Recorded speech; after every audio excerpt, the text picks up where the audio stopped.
our case for the day. So who of all the staff here is going to present?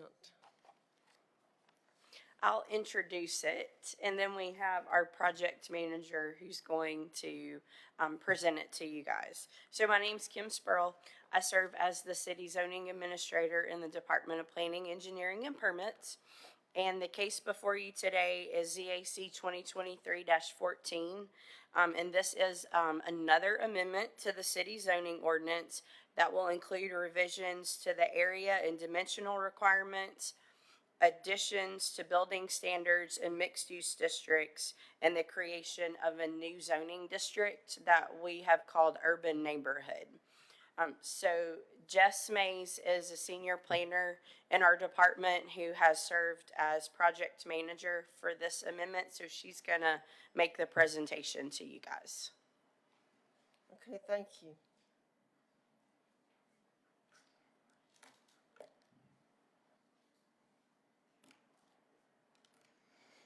Good afternoon. My name is Jess Mays, and I serve as a senior planner in the Department of Planning, Engineering, and Permits.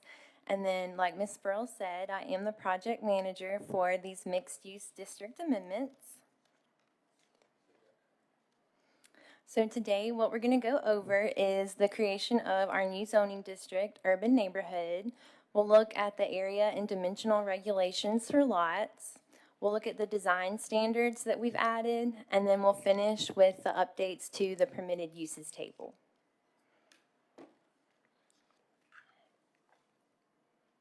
So our mixed use amendments have been a collaborative effort between the Department of Planning, Engineering, and Permits and BDOT and Community Development.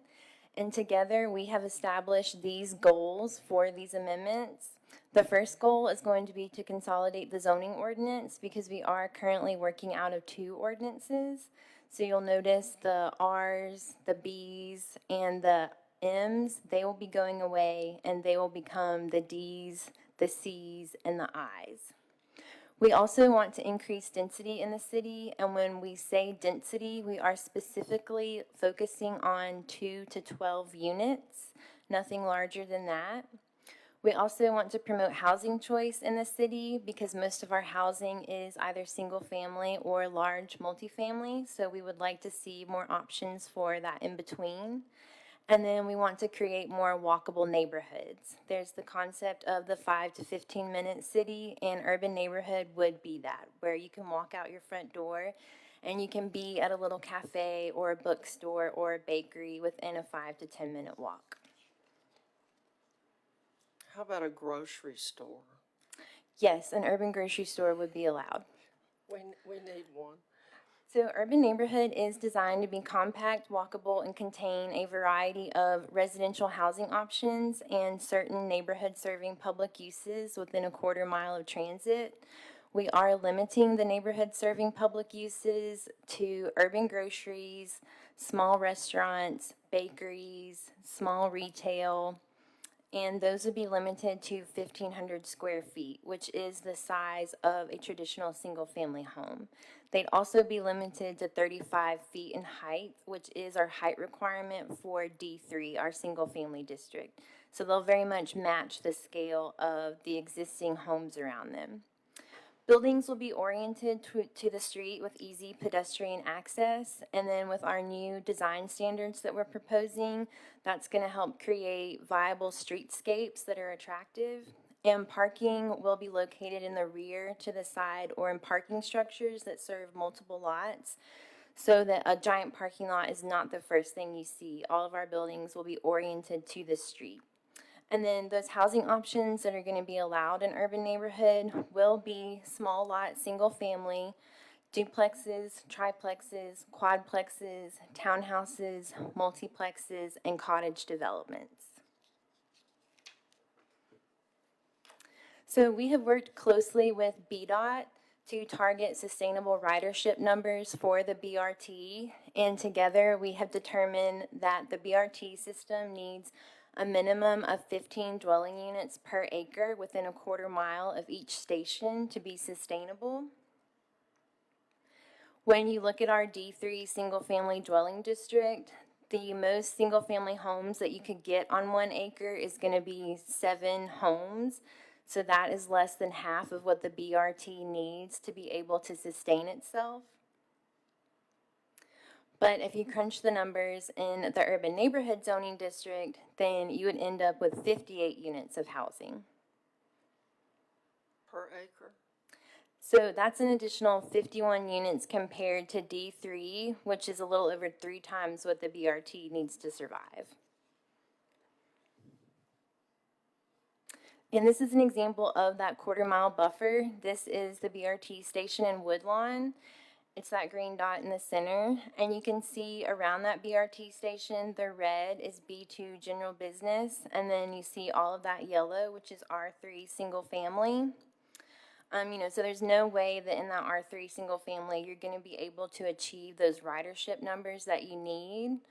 That red B2 would allow for multifamily, but in this Woodlawn spine, multifamily apartments are not necessarily the aesthetic that we want to promote. So for this area, we would like to see this spine become mixed-use medium that would fit the character of that area, and then urban neighborhood would surround that main spine and act as a buffer between the mixed use and those single-family neighborhoods. And that would achieve the density that we need. Okay, so why does zoning matter? We know that zoning is important. It tells you what you can and can't do with your property. And with exclusive single-family zoning, that means that those neighborhoods have less walkability and higher cost per unit. Exclusive single-family also doesn't provide the density or economic growth that we need for the BRT. And single-family neighborhoods tend to be designed around cars and not people. And allowing a mix of housing types to be built promotes housing choice for different family dynamics and lifestyles. So this is an example of what single-family lots look like in Birmingham.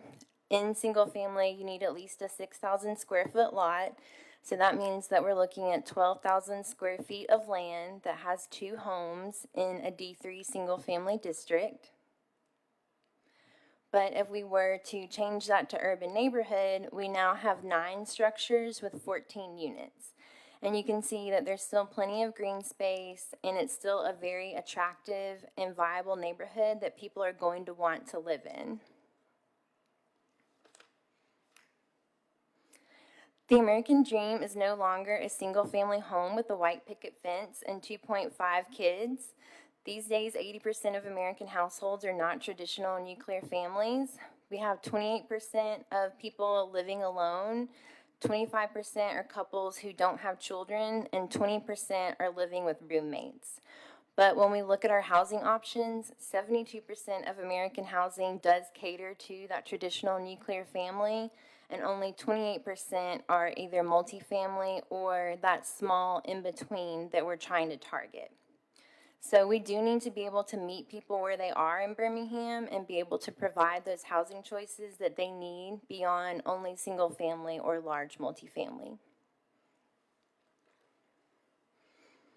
This is the BRT line, and that's where we would like to target urban neighborhood within a quarter mile of that BRT spine. That star at the top right, that's the Woodlawn station. We would also like to see urban neighborhood in areas with narrow lots where the square footage for traditional single family just isn't available. And then in our historically dense neighborhoods where they're already what we consider an urban neighborhood. We've gotten a lot of questions on what urban neighborhood is going to look like. So these are some housing examples. A lot of the time, urban neighborhood looks like what is already there. We're basically just changing the name of the district. So these are some housing examples of what will be an urban neighborhood, and these are all from the city of Birmingham. That top left is a duplex. That bottom left on the right, that is a 5-unit multiplex, and then next to it is a single-family home. In the middle is a historic multiplex with 8 units. That top right is a duplex. And then that large picture in the bottom is a quadplex with a triplex next to it. So you can see the scale very much matches what single family homes are going to look like anyway. One of the biggest concerns that we've gotten with urban neighborhood is that large apartments are going to dominate the landscape. So I do want to assure y'all that urban neighborhood is more protective for these historic areas, and this is just an example that we can walk through. This is the Monette Apartments, and they are in Glen Iris. They are a 6-unit apartment building, and they are on a 6,650 square foot lot. So in urban neighborhood, because we require 750 square feet per unit, you would only be able to build out 8 units here. If you did want to build out 9 to 12 units, that would trigger the zoning board of adjustment process, which would allow the neighborhood to have a vote, and that would trigger a regulatory committee meeting where the neighborhood can come out and voice their opinion. Or if you wanted to buy this and build 13 plus units, because we are differentiating between a multiplex, which we're defining as 5 to 12 units, and multifamily, which is 13 or more, if you wanted to do 13 units here, you would have to rezone. So that would trigger the zoning advisory committee process, which is that 3 to 4 month extensive process where they have to come to P&Z. So we do feel like the urban neighborhood is protective for these historic structures, and it actually offers the neighborhood more of a voice in the process. Yeah, go ahead. So a little bit of the ordinance, proposed ordinance that I've read. So that structure that you showed, wouldn't be allowed to be built under the proposed code because all of the entrances to the dwelling units are not oriented to the street. They're oriented to the parking lot. Right, that design would not be allowed. Yeah, okay. I mainly wanted to show y'all that that scale is what we're looking at. And if someone were to buy that, you know, we've gotten concerns that, oh, well, they're going to buy this and they're going to turn these 6 units into 40, but they wouldn't be allowed to do that. Not without going through a regulatory process. Okay. Can we get rid of the ones we've got? And then the other big concern that we've gotten is that large commercial retailers would be allowed to come into the neighborhood. So again, we are limiting those limited amount of commercial uses to 1,500 square feet or less, which is the size of a traditional single-family home. We're also limiting the hours of operation, and then for restaurants, we do not allow any outdoor music or bands. And this is Eagles Restaurant. It's in the Asipco Finley neighborhood, and it's just a size and scale reference. It's under 1,500 square feet, and then you can see on the inside that they have enough for 5 tables. So when we say, you know, a restaurant would be allowed to open in an urban neighborhood, it's going to be something very small like this, not like an Applebee's. And now we're going to move on to the changes to the area and dimensional regulations table, and this is going to be on page 16 in your packet. All of the changes that we're proposing are in red, and all of the existing text is in black. So we are reducing the minimum lot area required. We are reducing minimum and added maximum lot widths. There is a 6-foot minimum front setback in urban neighborhood. There's a 0-foot rear setback, and there's a 5-foot setback on both sides. So you could do 3 on one side, 2 on the other. Did you say page 16? Yes, Do of you have a page that. 16? I don't know, I'm looking at the PDF and I don't have it numbered that way. It should be in the Article 3 definitions packet.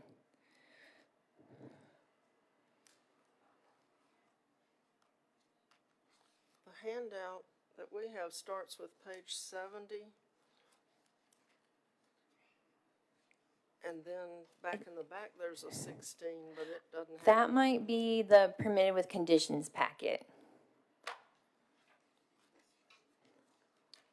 Oh, We have a lot of packets with this one.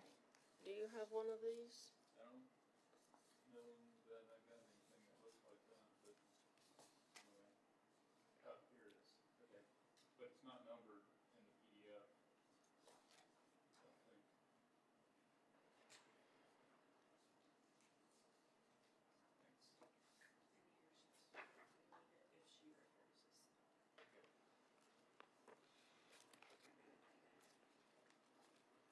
Thank you, that helps a lot. Okay, yes, great. I'm glad y'all found it. Moving on, we're now going to look at those dwelling design standards that we've added, and these are going to start on page 8 of that same packet where the table was.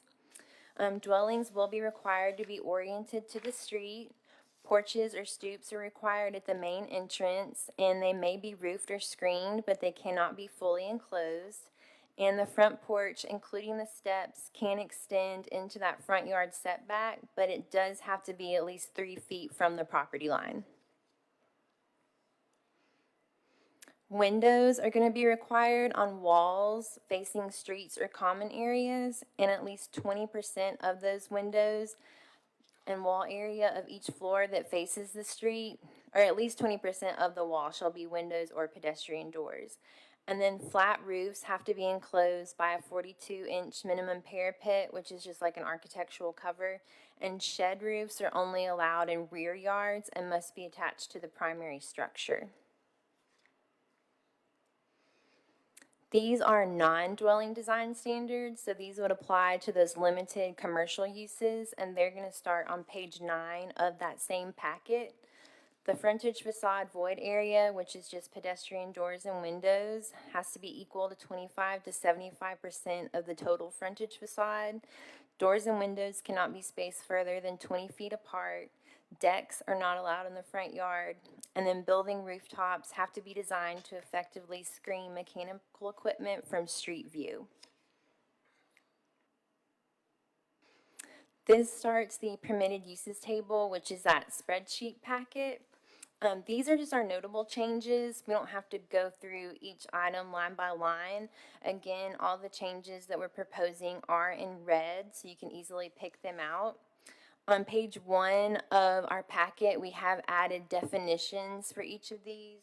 And again, that's that packet that had the table in it. It says Article 3 definitions. But we have added definitions for multiplex, which is the 5 to 12 units. We've added definitions for automobile parking structure, grocery store, and urban grocery. We have removed all auto-dependent uses from mixed-use districts, and we've removed the D6 planned residential zoning district because we found in our internal audit that we just weren't using it, so we have removed it. For our public engagement process, we have done a really robust public engagement. We had 4 stakeholder meetings throughout the month of November with professionals in the field of architecture, planning, and design to get their feedback on the ordinance, and we incorporated their comments into this final draft. We took this to the Citizen Advisory Board on November 20th and received a vote of support. And we've taken this to the Planning Commission. We took it January 10th, February 7th, and March 6th.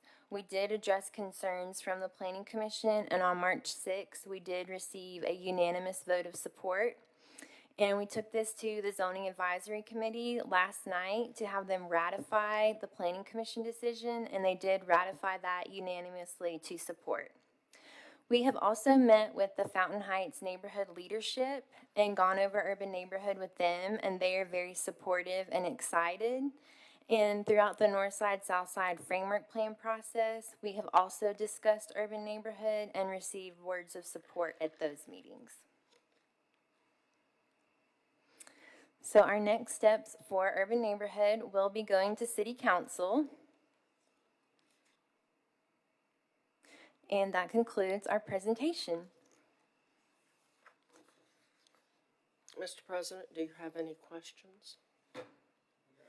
I have a few. So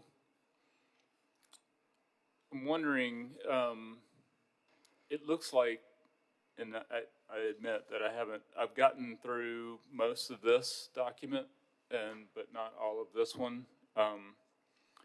And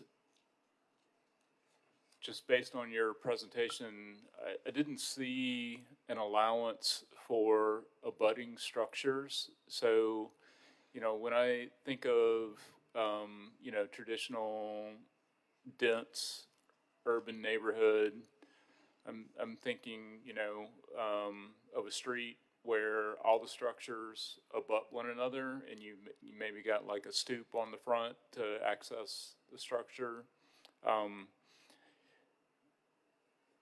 This is not that. Is that correct? That may be considered townhomes, which would be allowed in urban neighborhood. And we do have areas in where we want to put urban neighborhood where it is those buildings where they are connected, but on separate lots. Is that what you mean? Right.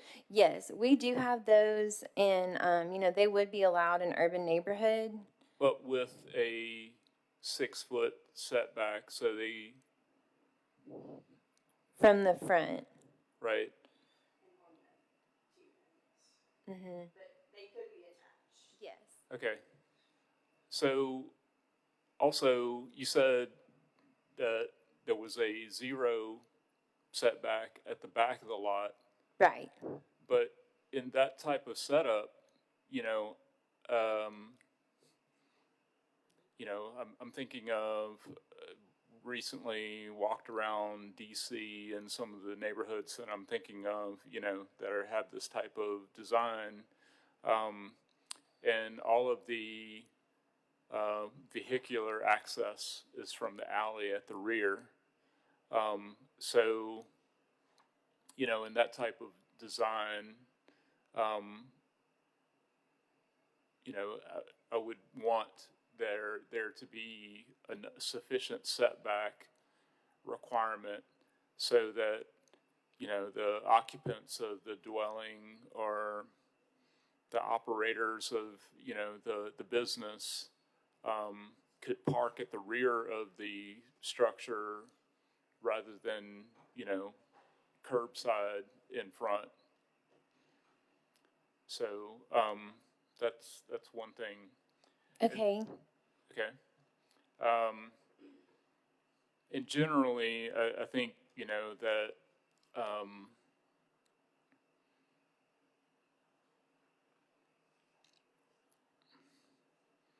encouraging alley access is a direction that, a lot of us would like to go. It reduces the amount of curb cuts and thus pedestrian and bicyclist, conflicts.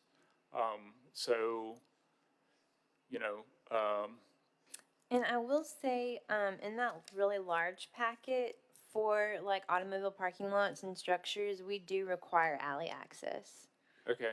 Well, I actually looked in this document, and like, for example, automated car wash, it says alley access where possible. So that leaves it,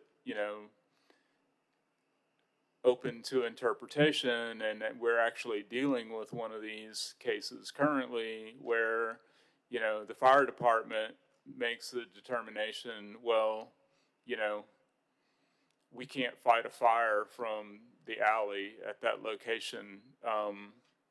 Thus, there has to be a curb cut for this automated car wash,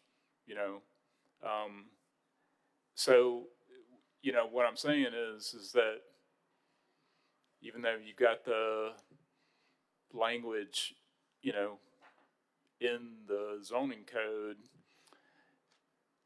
if the fire marshal says, well, the alley doesn't work, then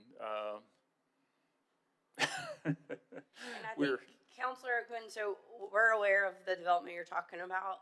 And we added the where possible, so that gives us the opportunity to meet with the Department of Transportation to make sure that that alley can sustain the number of vehicles, that it's paved, that it's adequate for access.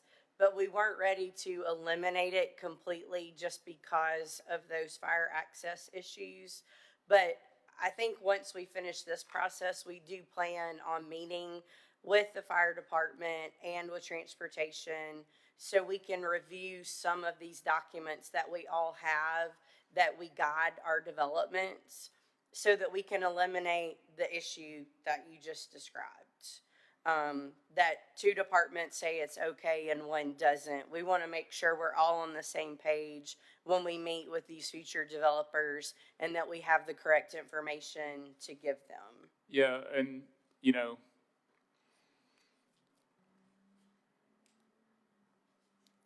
I would,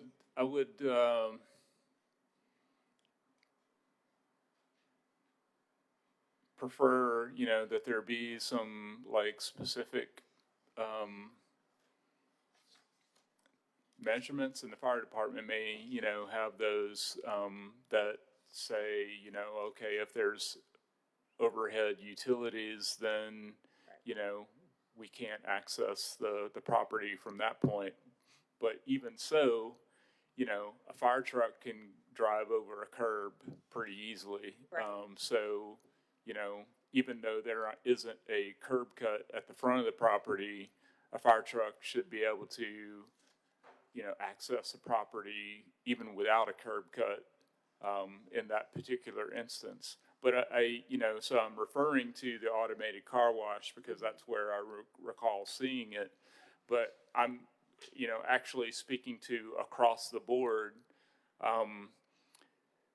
you know, I think we have a shared goal of wanting to reduce the number of curb cuts and really, you know, making the sidewalk, the frontage of the property, accommodating to pedestrian and bicyclists, you know. Absolutely. So you're gonna find them a new place to put their dumpsters. They will have to find a new place to put their dumpsters. It's in the rear yard. Yeah, like tear down part of the building. Okay, the other thing is the live work. Like, how does that work in this urban neighborhood? Is every property allowed to be a live work? Technically, yes, every property would be allowed to be a live work, but because of those restrictions on those commercial uses, they could only live work if they're doing one of those uses.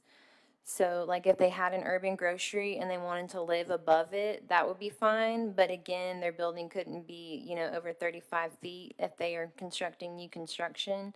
So, live work is limited to those uses. Okay, so that includes architects and engineers and people like that, or is it only retail? It's only those uses we've allowed. We would still consider, if it is an architect who has a home office, we would still have them fill out the home office affidavit where they're not allowed to meet clients in their home.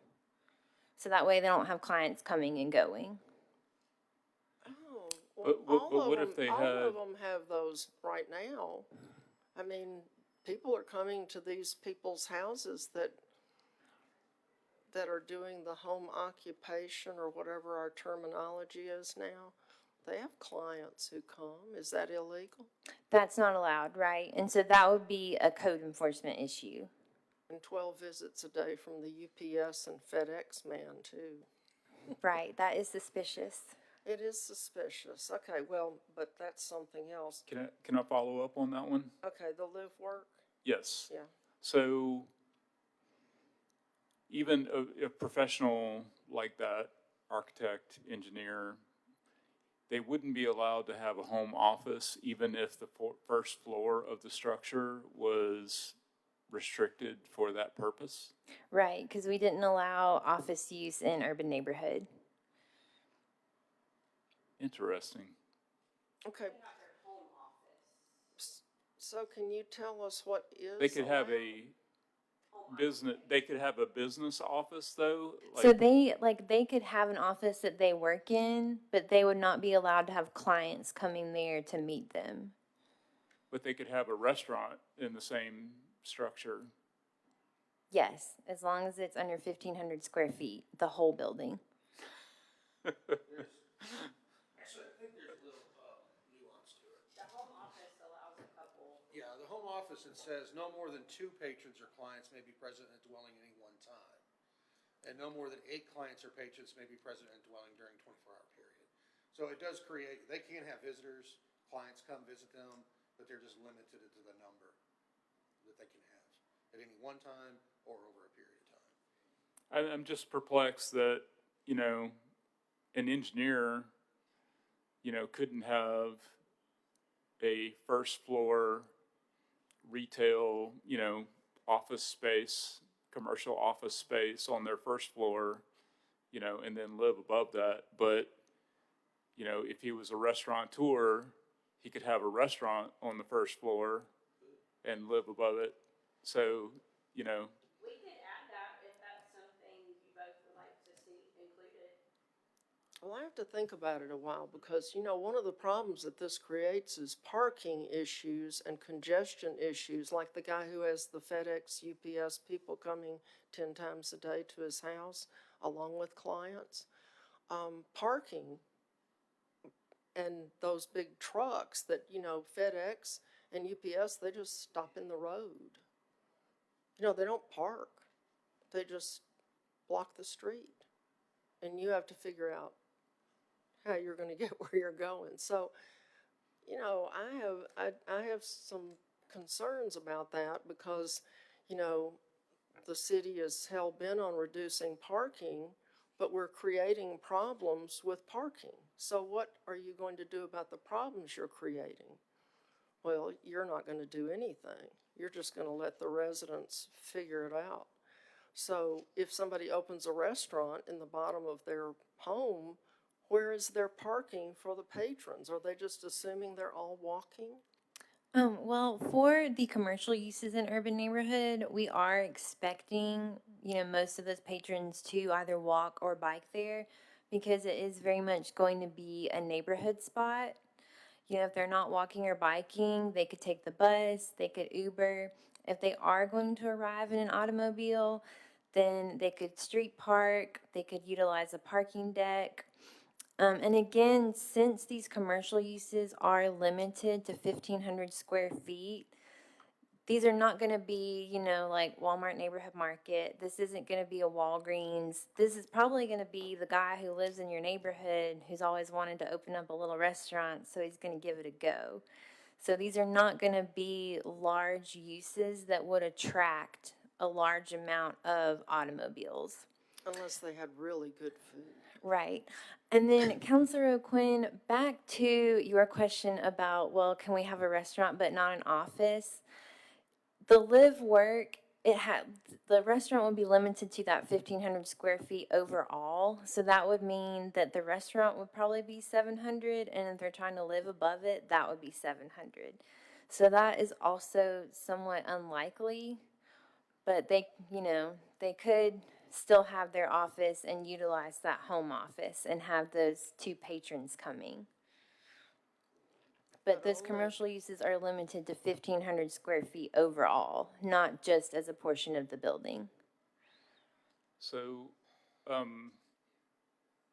that brings me to sort of another question is like that, you know, it seems like the proposed changes are very prescriptive, in, you know, things like square footage for specific purposes. So,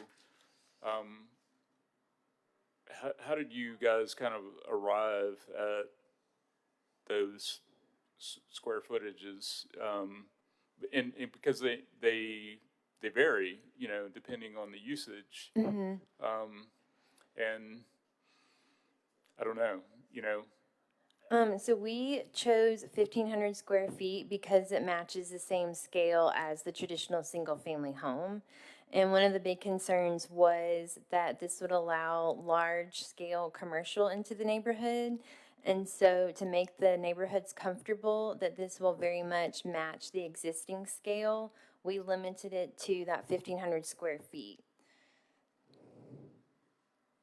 But I seem to recall some places in here where it was significantly more than that. Now, when you move up to mixed use low, there are different size requirements for mixed use low. Right, yeah, you're right, because, And I do want to say too, live, work, and mixed use low would be allowed, like what you're talking about, where the architect has his office and lives above it, and there wouldn't be restrictions on that. okay. So that sort of leads me to yet another question that you know, in the past, we've talked about, form-based code. And, for me, the form-based code is much easier to interpret than, you know, abbreviations for different designations and, you know, trying to envision verbiage and you know, a lot of, as you're going through this list on the permitted conditions thing, you know, there's all these different types of businesses listed, and it's jumping from mixed use high and mixed use downtown to urban neighborhood and mixed use low, and so it's kind of hard to follow. So for me, that form-based code and having some actual imagery, you know, attached to this would be extremely helpful in the interpretation. So I know we've talked about it in the past. We would really like to add pictures to this, and I believe that our urban design team has been working on that. They haven't given us anything yet, but we are hoping to have pictures with this in the future. And then for the form-based code, that is going to be those design standards that we've added. So that is kind of us dipping our toe into the water of form-based code. Yeah, but Well, our toes were already dipped in the water with form-based code because Highland Park's had it for, what, 10 years? That's true. I guess this is the rest of the Our city toes, dipping our their toe. toes are in the water. We just never did anything after they were approved, and of course I know why. But Witherspoon's gone. So, you know, the rest of us would enjoy form-based code. Yeah, I think what I would say is that, you know, we're kind of in an awkward position, you know, where we have the parallel zoning right now, and the zoning ordinance is like 600 pages or something like that. The form-based document was around 200, you know, and so I think the feeling was that, you know, we're kind of overcomplicating the process a little bit when we, you know, sort of have a hybrid ordinance like that, where you would have some traditional Euclidean zoning, then you would have a form-based chapter that's separate, and we just kind of felt like, you know, that was overcomplicating the matter. You know, the document's getting really large. And so what we decided was that we would create these mixed-use districts, incorporate some form-based standards into the districts, you know, and I believe as an interim step. And we're hoping that over the course of the next couple of years, we could get back to developing a form-based code where we would sort of rewrite the ordinance all over again and incorporate, just like you're saying, a lot less words, a lot more graphics.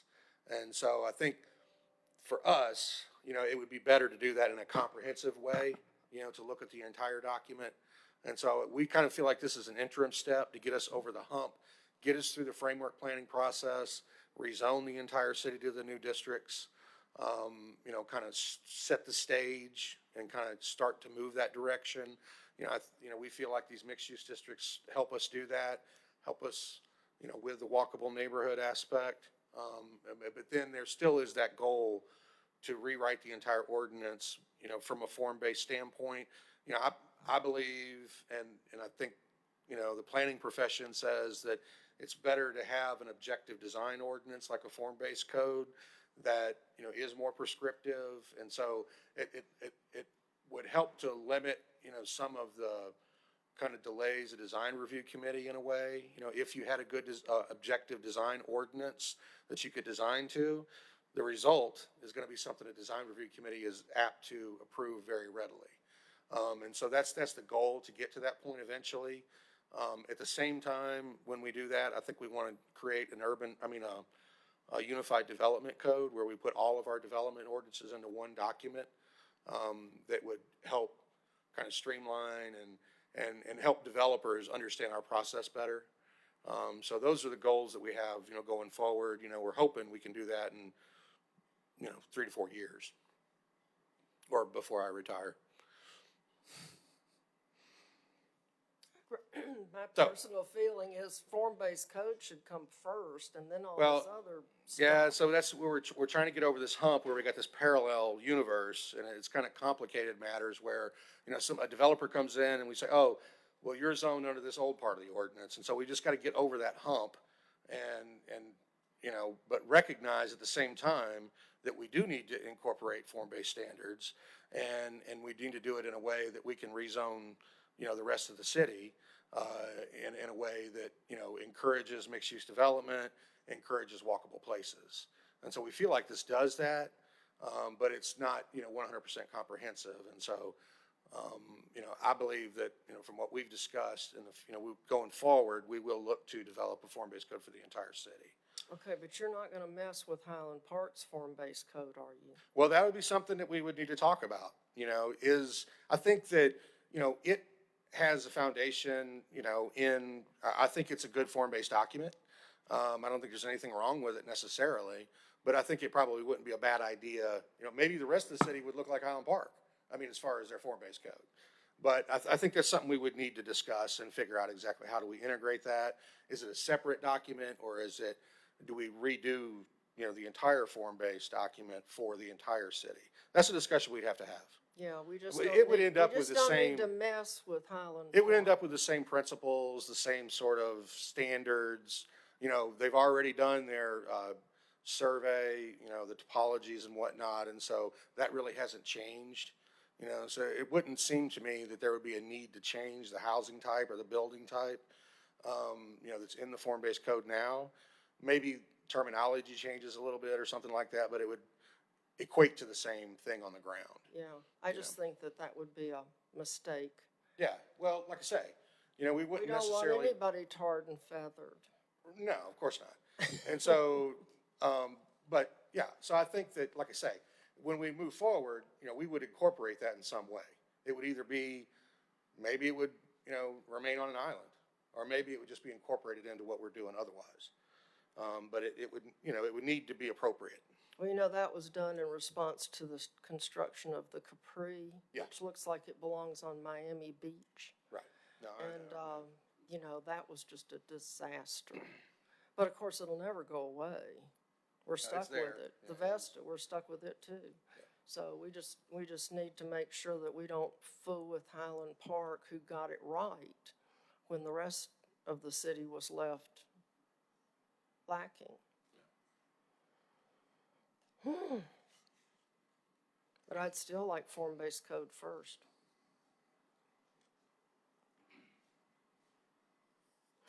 So, more questions? I don't know. Here's a random one. So as soon as you put something, you know, in a document, there's folks who want to hack the system. So we see people trying to figure out, you know, new ways of doing things. And one that, you know, I've heard about that I'm thinking about is sort of this, you know, out of the box business model is that, you know, startup rents a single family dwelling and uses it essentially as their office space. Of course, you know, that is not allowed and would be a code enforcement issue. But, you know, my point is that it's strikes me as, you know,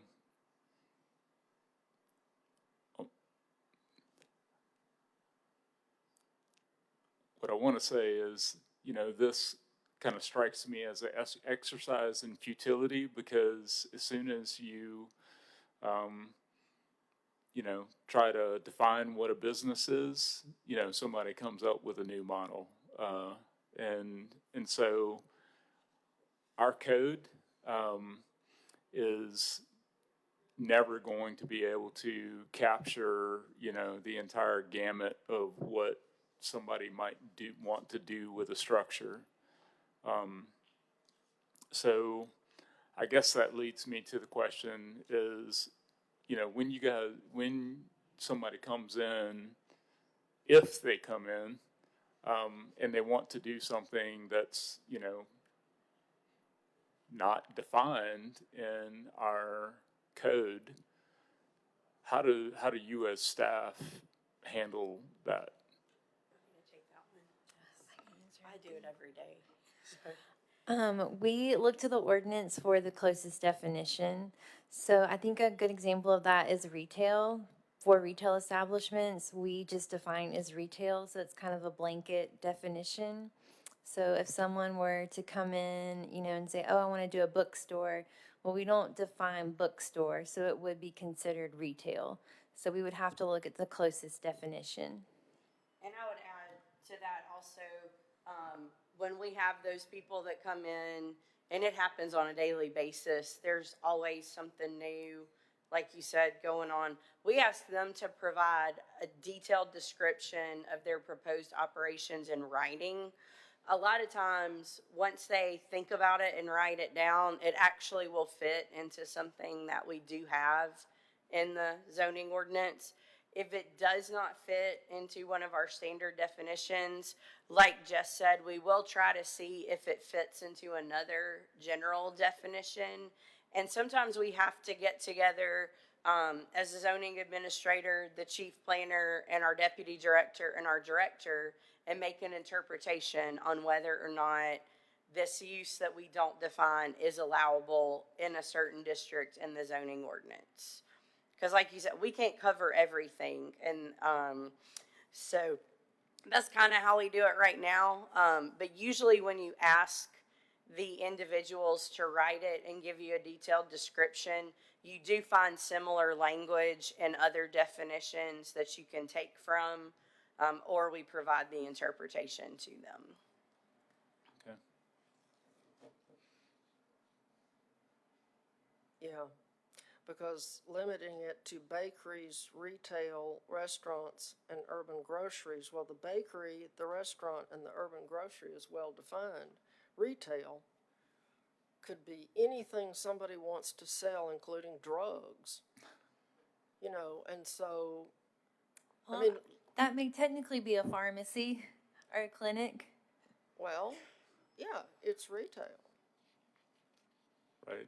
So you can, Actually, that's a good point. as soon as So, we legalize marijuana, there'll be a marijuana store in the neighborhood. You don't have to walk very far, so you won't wreck your car while you're under the influence, but. We do have a definition for those. Yeah, will the residents be happy about having this, you know, it's like tattoo parlors. People don't want tattoo parlors in their neighborhood.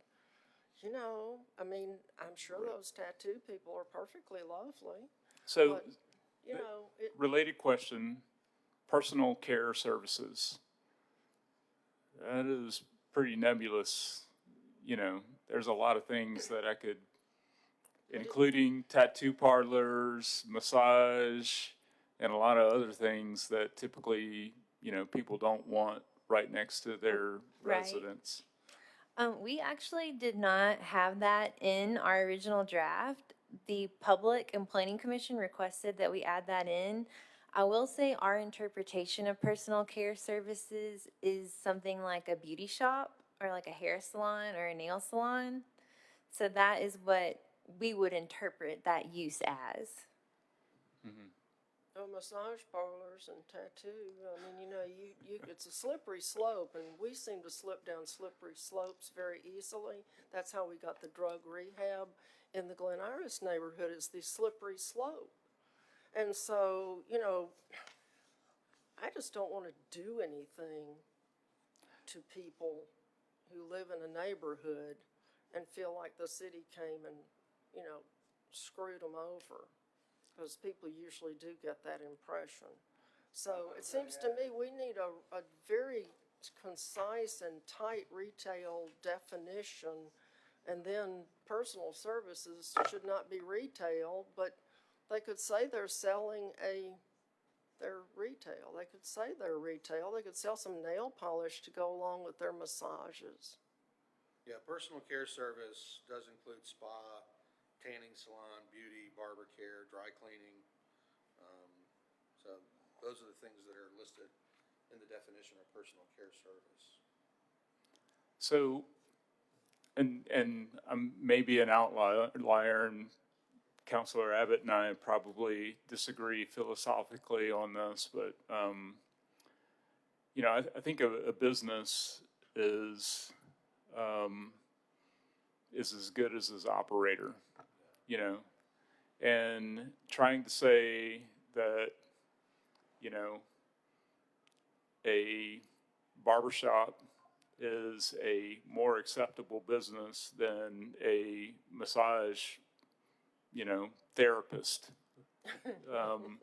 is, you know, from my point of view, arbitrary and capricious. So, you know, and it really, you know, gets, that's that sort of, you know, over prescriptive, you know, trying to say what can go where, you know, reminds me of, you know, theocratic, you know, governance where this code becomes your Bible and you are the priests and priestesses who determine, you know, how this document gets interpreted and implemented. I don't want to do that. I mean, we do it a lot. You know, it's kind of what government is, and that's what society expects. But there has to be some balance, you know, and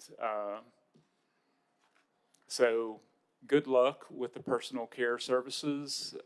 Like I said, we had requests for that one. Well, let's leave it out anyway. Yeah. I can see that personal care could just turn into a issue from hell, and we know who gets all the complaints. It ain't the mayor. So, you know, I'm protecting the future people who come in here. I think personal care just, I mean, you know, that's where we have our prostitution, you know, I mean, it just, I'm sorry, that's, you know, maybe the quality of the operator is key, but if you get bad operators, then you've got bad problems in your neighborhoods. And this is where people live. I mean, and that brings up another question. Where is there a chunk of land to build this urban neighborhood district? Because you can't put it in between houses in an existing neighborhood. That would be kind of stupid. So where do we have blocks of land that we can create an urban neighborhood district?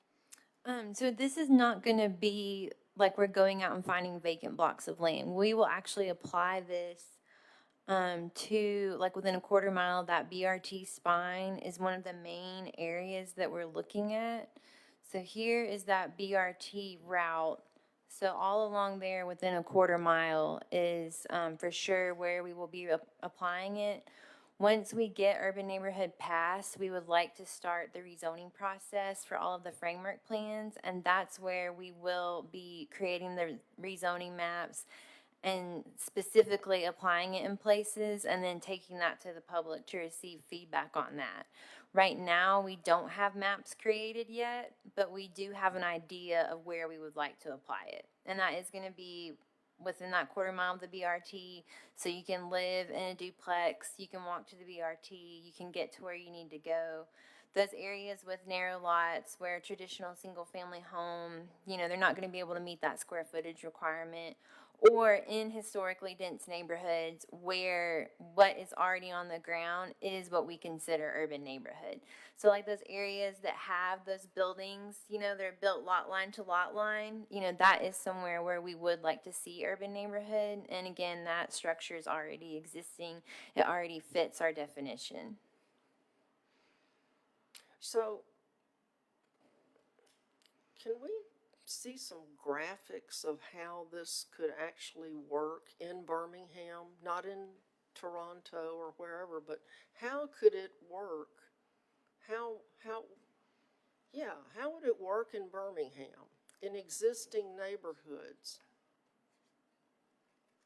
So I think this is kind of to the last question as well, but we have a lot of places that exist like this, like Glenwood Avenue, which is one block south in Forest Park of Claremont Avenue, is really a perfect example of where this already exists today.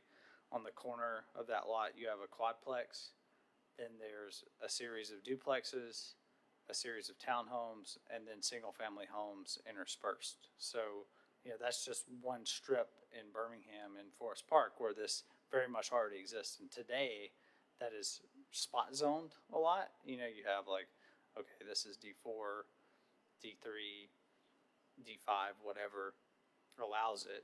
The urban neighborhood would streamline that, and everything that currently exists on that street today would be legal and very compliant with this urban neighborhood district.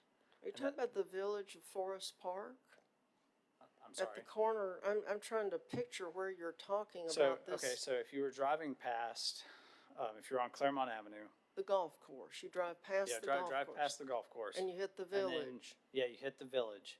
Go to that red light where you're about to head, down the hill towards Crestwood South. At that red light, that you could also turn left and go to Avondale Park. If you go right there, the Glenwood Avenue is the next street, and that street is a perfect example of urban neighborhood. Sorry, Jess, I want to share that example because it's a really good one. I think another good example Well, that's is in my district, and I'm gonna have to go drive over there and see what you're talking about. I don't know of any businesses that are in the neighborhood on Glenwood. I think another good example is Fifth Avenue South, like going into Avondale. 41st Street acts as kind of that main street area. And then branching off from there, you have a lot of duplexes, triplexes, and quadplexes. That would be where the urban neighborhood goes. So it kind of acts as like a buffer between that 41st Street commercial area. Then you have urban neighborhood. Then you branch out further and get into that single family area of Crestwood. That's your district. Yeah, yeah. I mean, and, to your point, I think some of that already exists, like Hunter was saying, it's sort of already there. It does. to some- It's to very There's a much ton what we of already apartments consider in an urban there. neighborhood. It's apartment City Johnson. And again, these pictures on the screen, like this is an example of those housing types in urban neighborhood. And all of these were taken from that area going into Avondale, East Lake, Woodlawn, 5 Point South. Those areas that are already dense, that have these housing types that we would consider an urban neighborhood already.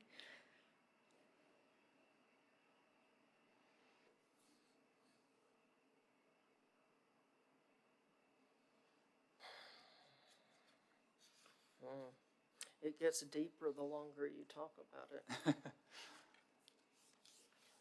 I have another question. So, accessory dwelling units. I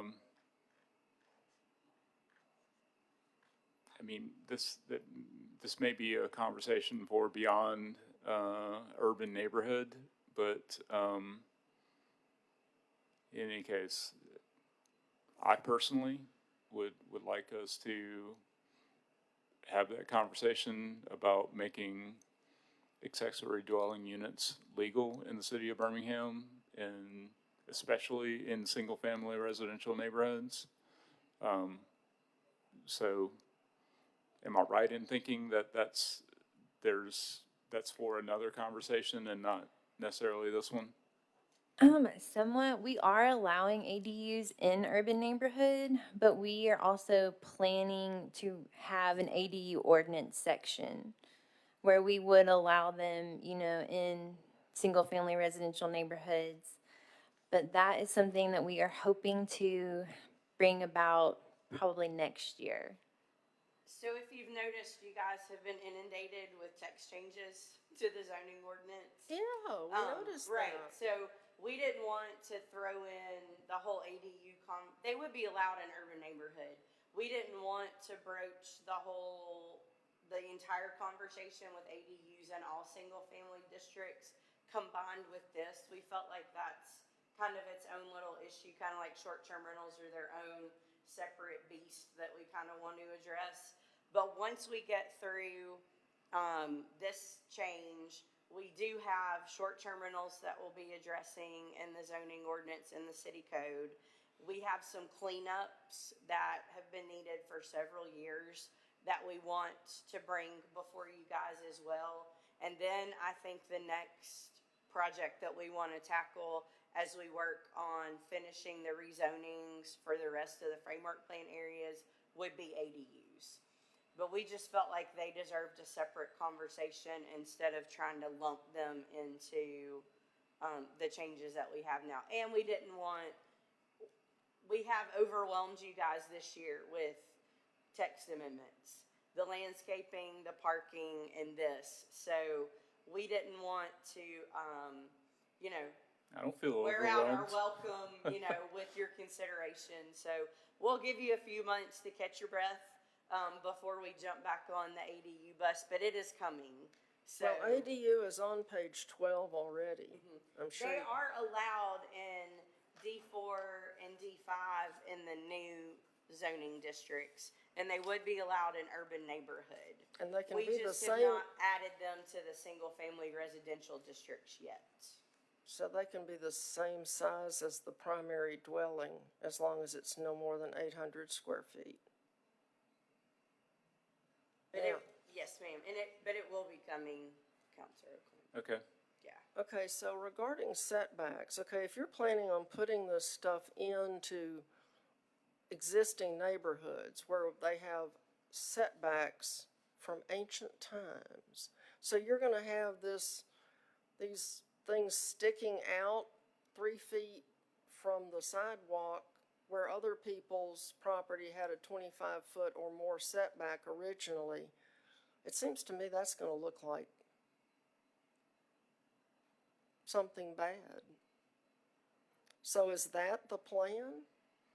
Well, again, that is where we are focusing it on those historically dense neighborhoods because we have found that the historical structures really do match those design standards that we're requiring anyway. Okay, so these aren't the neighborhoods that have the setbacks. These are neighborhoods with No, no ma'am. setbacks. Like D3 single family neighborhoods, like E1, those large single family neighborhoods, they're the ones that have the 25-foot setback in the front, the 25-foot setback in the back, and then the 9 or 5 on each side.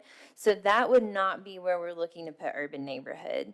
You know, historically in places like 5 Points South or Highland Park, their setbacks are not 25 feet. They're less than that. They are built closer to the street and the sidewalk. Okay, but I guess my question is, are we going to stick with the setbacks we have, or are we gonna have these things sticking out as they go down the street?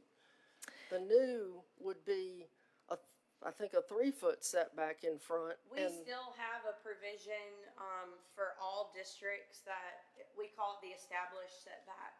So if you did have a structure in one of these urban neighborhood districts that was 25 on one side, 25 on the other, we wouldn't allow you to build to the property line with these new. You would have to line up with the established setbacks. Well, good, because Yeah. I think it would really look stupid. Yeah, but I think what Jess was saying, the majority of the areas where I think we're hoping to target the urban neighborhood, there are gonna be a few outliers with those greater setbacks on the side, maybe on a corner lot where you have 2 frontages. But the majority of the areas, I think that we're looking at urban neighborhood have the setbacks that are closer to the street and to the sidewalk. Well, and that was why I was asking for some drawings. Right. Just show us how it might look. Like if because- someone were to build a new house in Yeah, the middle of a block, in the middle what of a would it block. look like? Let's say something burned and they were gonna build something it back. back. You know, well, will it be in conformity with the rest of the neighborhood, or will it be an intrusion where people go like, who allowed that? Right. So, can we just, can anybody draw? Because it seems like if we could have some drawings, just some sketches of how it would, blocks, it doesn't have We to be can a. do that. We can you know- get, our urban design team to try and work with us. Yeah, on like some if you had sketches. photographs of the neighborhoods that you were trying to do this in, and then whether you have blanks, you would show what could fit in and how it would Right. fit. you know, so that people can visualize, because I'm a visual person. I mean, I can read all this blah, blah on the pages, and until I see an example, see how it's gonna work, I'm kind of handicapped. And, Yeah, so, you know, to help maybe Counselor Abbott out, I know Woodlawn in particular is one of the target areas for this, and it's largely, you know, kind of commercial retail currently. There's not a lot of residential in there currently, but First Avenue South, First Avenue North, in Woodlawn, you know, in the 5500 block, you know, so in the blocks in or around where the East Transit Station is, Rev Birmingham,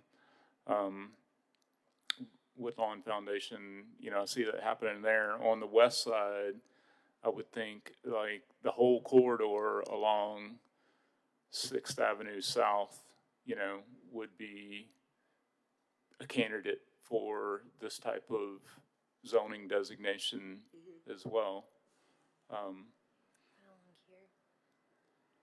What about like, I think Loam Avenue, which is part of the BRT route, a lot of that is actually single-family residential. It is. There might be some areas along there. but there's a lot of vacant land on there It unless is. So people, a lot of, you know, if it were rezoned, then a lot of what would be built would be infill housing. and are we building it, or are we gonna go out and look for developers who wanna do this?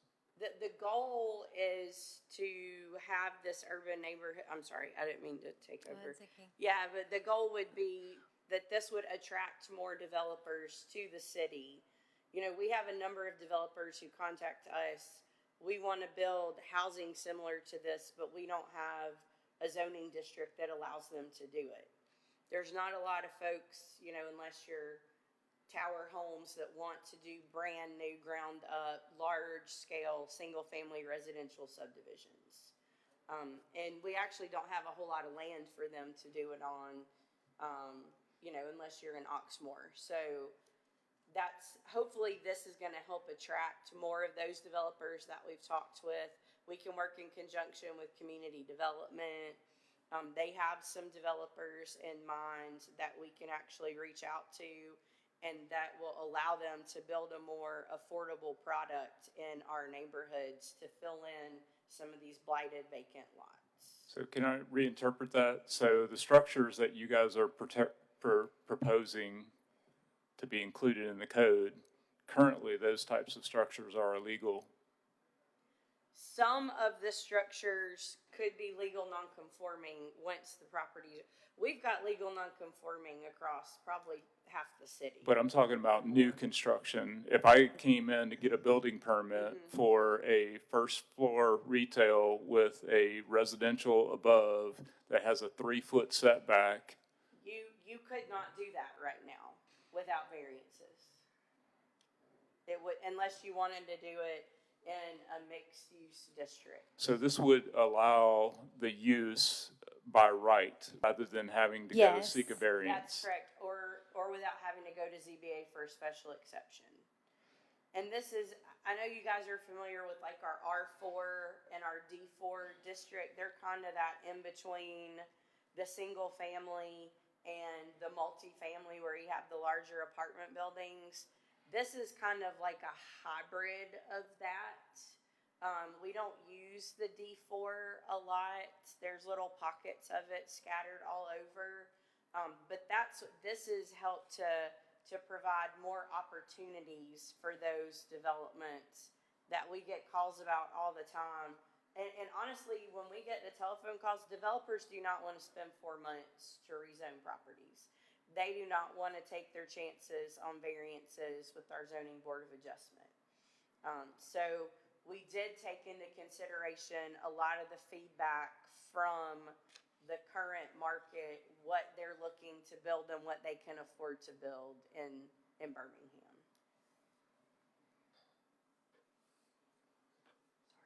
Yeah, you can sit down. So Counselor Abbott, I would be comfortable delaying a decision on this for the moment to give us more time to digest it. I'm in agreement with that. What I'm thinking is, though, that we really need like a workshop with pictures for the entire council to understand this. Because, I mean, I think about my ancient history of the old ordinance and the new ordinance, and R4A actually was a pretty good zone district. You know, it didn't offend very many people. But, you know, we're talking about shrinking down the sizes of lots and doing lots of things. And then the ADU issue, there will be people who will just have a cow over, you know, squashing little huts in the back of people's yards. And then the next door neighbor, you know, I can just see that being hell on wheels. So I really think that the full council needs to understand what we're getting into. Would y'all like to do like one-on-one workshops? Kind of like how we did with parking? It seems to me that having a, you know, I don't know, dedicate a whole committee of the whole to it, or even have a special meeting, but I just think when you're doing something that's such a major change, that everybody needs to understand what they're getting into, because once again, we're the ones who get all the complaints. They don't seem to bother the mayor. So, you know, I'm just thinking, everybody needs to understand that this is like a major change, and that there will be some people that think it's great, and there will be a lot of people that think it's horrible. And they're gonna get the blame. I mean, the council will get the blame for whatever, because we're the ones they see every week. So I think everybody needs to understand what we're doing and why we're doing it. For instance, we built the BRT with no thought, apparently, to where it was going and whether there was anybody there that wanted to go anywhere. We just built it and they will come, and they didn't. You know, what a dumb thing to do. But I guess it's sort of like, Wouldn't agree with that statement. kind of like, well, I mean, clearly there was no plan about where it was going, because there are no people along the way who want to ride it. There's a lot of people riding it. There's 10. I mean, No, when I see it, it's 20,000 trips a month. yeah, I believe that when I see it. When I see it, doesn't have hardly anybody on it. So I just think that, you know, it's typical government stuff, you know, that build it and they will come. But anyway, I just think everybody needs to understand it, like all 9 people on the I agree. council. And especially the ones where it could happen to them. For instance, in my district, it won't be there. We're not near BRT. But in, like, Smitherman's district, the BRT runs through, half of the line is in District 6. So that's a big deal. Yes, it is. Yeah, so, yeah, I mean, my feeling is everybody needs to be in on this, but I'm in agreement also. As many times as I've read this, I see something new in it every time I read it. I think drawings will be extremely helpful. I would also suggest that, you know, maybe you take some overheads of downtown Woodlawn and, you know, perhaps envision an overlay, you know, do a conceptual, like a mock-up of of how urban neighborhood designation could transform, you know, that area. You know, do something similar for an area within Councilor Smitherman's, you know, district.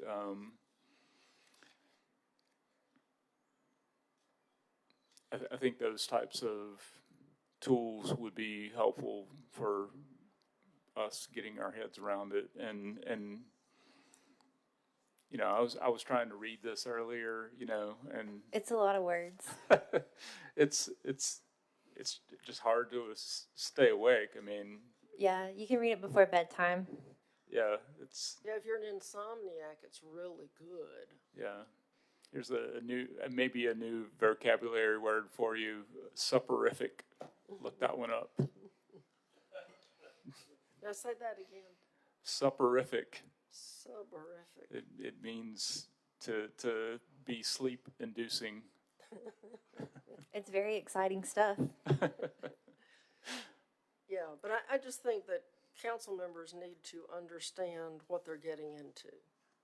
You know, and especially with allowing commercial mixed in with the residential. You know, like I build a house and I'm a baker, so I put a bakery in the bottom and then I sell it, and the next guy says, well, I'm gonna have a double bakery. I'll put bakery upstairs and downstairs. They'll never know. Well, that wouldn't be allowed legally, I assume, to convert the whole structure into a business. As long as it's smaller than 1,500 square feet. Well, yeah.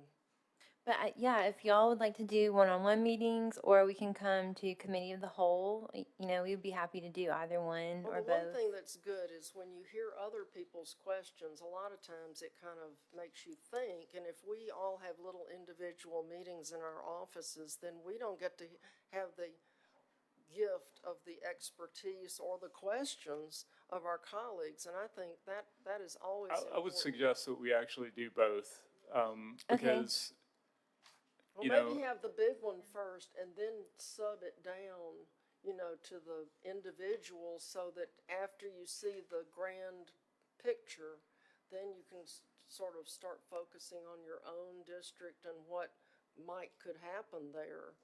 that could work. That could work. So we'll definitely get with leadership and work with GA and, you know, figure out what is best. And we'll probably do exactly what you're talking about, but leadership and GA, I think, would work together to make that happen. Yeah, because the council's got to be comfortable. Yeah, for sure. Okay, you got any more questions, or you're tired of asking questions? I'm a little fatigued of asking questions, but I certainly have some more questions for a later time. All right, well, thank you. Yes, thank you. And those drawings and sketches and things are very important. I really want to see how it's going to work, you know. So, that really is the only item that we have on I our, was just wondering if you guys had received any applications. yes, we received some, and some of them look good, and, Oh, great, okay. yeah. So, Fantastic. Did anybody, like, send y'all anything that? I think the only one I received, it was several weeks ago, I sent it on to Dr. Lee, so Yeah. you should have it. Yeah, we've got some, and actually, I think we got one today, which is, you know, long after the deadline, but, Okay, you know, we'll have to discuss that. okay, thank you for the update. Yeah, but we did get some, you Great. know, and it wasn't after the first announcement, it was after like the second one, when Okay. there was only like a few days If you left. didn't get any, I was gonna see if we needed to, you know, call some folks, but if you've got some great candidates, that's fantastic. Yeah, we got some that look good on paper anyway. We'll Great, have to thank talk you. to them. Okay. Because the key is, if you don't attend the meetings, it doesn't matter that you were good on paper.